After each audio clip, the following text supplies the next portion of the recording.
गरुड़ विकास खंड स्थित अटल उत्कृष्ट पदम सिंह परिहार राजकीय इंटर कॉलेज वज्यूला में लंबे समय से झूल रहे बिजली के तार विद्यार्थियों और शिक्षकों के लिए चिंता का विषय बने हुए हैं।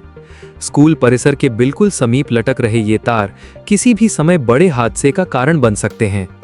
बरसात और तेज हवाओं के इस मौसम में खतरा कई गुना बढ़ गया है। अभिभावकों, शिक्षकों और स्थानीय लोगों के मन में लगातार ये डर बना हुआ है कि कहीं कोई अप्रिय घटना ना हो जाए।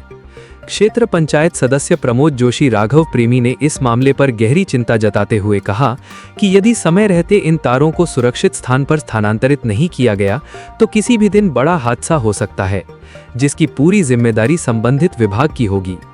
उन्होंने बताया कि विद्यालय प्रशासन द्वारा कई बार विद्युत विभाग को इस समस्या से अवगत कराया जा चुका है, लेकिन अब तक केवल आश्वासन मिले हैं, समाधान नहीं। इससे स्थानीय लोगों में भी भारी नाराजगी है।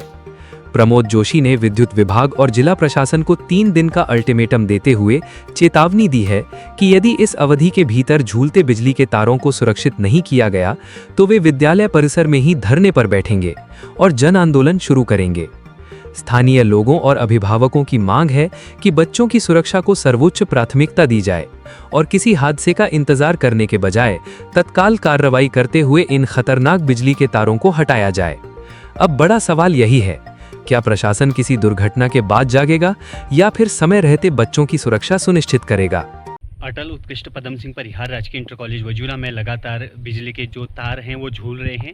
3 वर्ष पूर्व भी मैंने विभाग को बताया था, लेकिन आज तक इस पर कोई कार्रवाई नहीं हुई है। आजकल बारिश का मौसम है, तूफान चल रहा है, कभी आंधी आ रही है, तो ऐसे में अगर कभी करंट लगने की वजह से कोई छात्र छात्राएं अगर चपेट में आती हैं या फिर कोई उस वक्त जो है उन तारों को स्पर्श कर जाता है गलती से, तो उसकी जिम्मेदारी किसकी होगी? सर्वप्रथम मैं विभाग से पूछना चाहूँगा।